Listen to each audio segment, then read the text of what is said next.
Sukuna regained all his power, he might cause me a little trouble. But would you lose? I would win.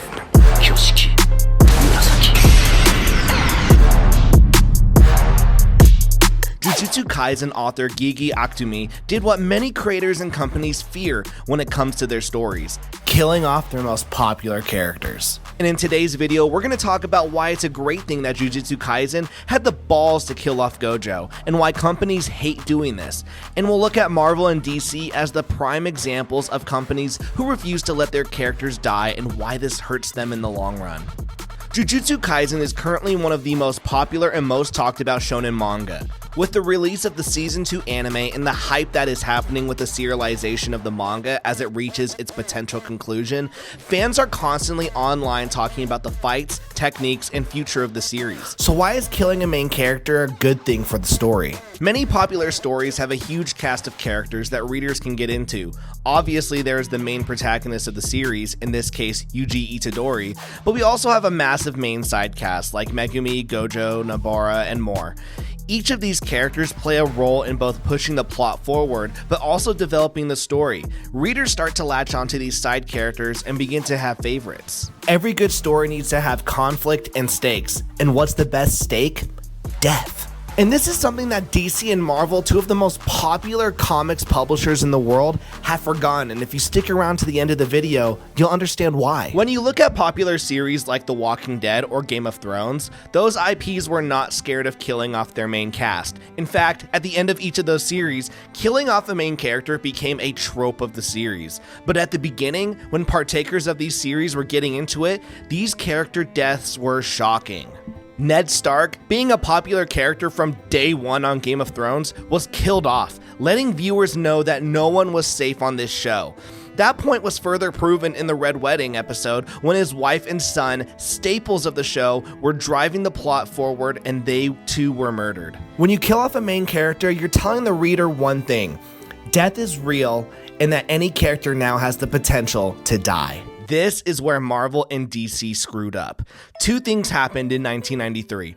I was born, and DC Comics killed off Superman in the popular book, The Death of Superman, which shocked the world. Is about to close the book on one of its legendary heroes. Jeannie Most reports, can it be true? Superman will die November 18th at the hands of a villain named Doomsday?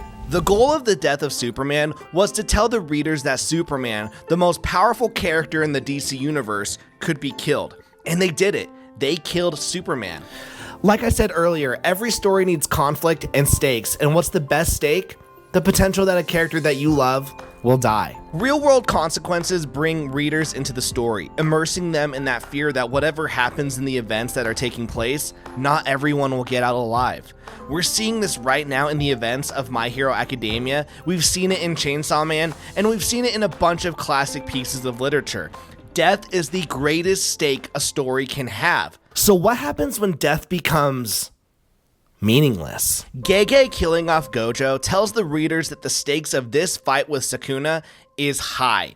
It keeps the readers on the tips of their toes. How will the remaining characters be able to beat an enemy that just killed off their strongest ally? Now you've created conflict and the story pushes forward. That conflict is elevated by the stakes that the author has given to the readers. This is the problem with Marvel and DC. You see, they didn't just leave Superman dead. No! They brought him back. In fact, the writers worked so hard in an emergency meeting trying to plot the story of resurrecting Superman because they did not want to make fans feel like they had been cheated.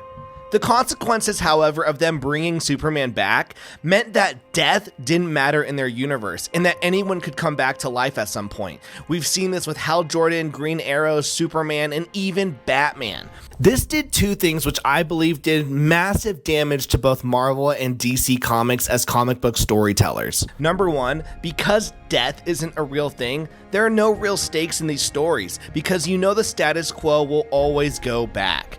And number two, and this is what I believe to be the biggest problem of them all, they didn't allow the stories to evolve and move on. People will say that JuJutsu Kaisen, Batman, Superman, Chainsaw Man, and other books in the hero and shonen style genres are action focused. And they are. But first and foremost, they're actually dramas, and I'd be crazy enough to say that they are soap operas in disguise. The definition of a soap opera is typically a long-running radio or television serial, frequently characterized by melodrama, ensemble casts, and sentimentality. Comics and manga tell the stories of an ensemble cast, put them in situations, and we follow what they do, experience the consequences of their actions, and then continue with the stories with time moving forward. With Naruto, we see that time has moved forward, conflicts have happened, consequences settled, and now new characters get to emerge with new stories, like his son, Boruto. We can maybe even say the same thing about Dragon Ball Z. I think personally that's a little bit of a stretch, but you can kind of see that.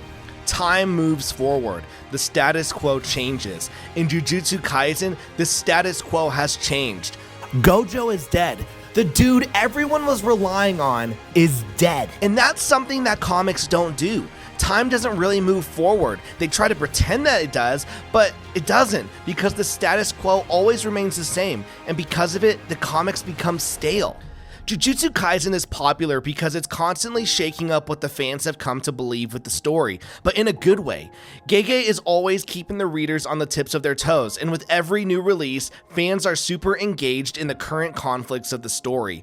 Gojo dying is probably one of the greatest callbacks to the beginning of the series, when he told Itadori that he'd beat Sukuna, and it's also one of the best moments in current gen shonen manga, and it's the talk of the town right now. In fact, the reason that I've started to reread JuJutsu Kaisen is because I heard on social media that Gojo died. It got me all giddy. Like seriously, like the top dog character in the series that everyone was talking about is dead? Like this dude right here is dead?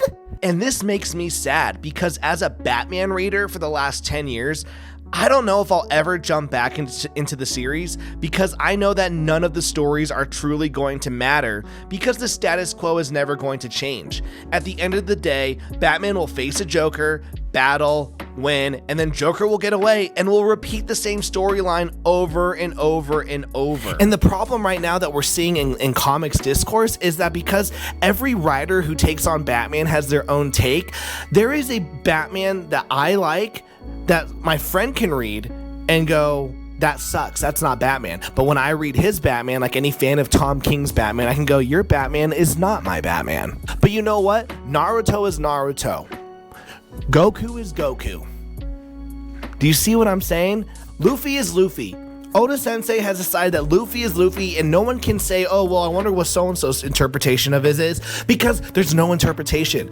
Oda writes Luffy, that's it. Kishimoto writes Naruto, that is it. But there are hundreds of people who have written Batman who have all thrown in their little takes on what the character is, and at this point, nothing matters. There's no conflicts, there's no stakes, nothing matters in comics. And that's why the death of Gojo in JuJutsu Kaisen right now is amazing. It's what made me go, huh?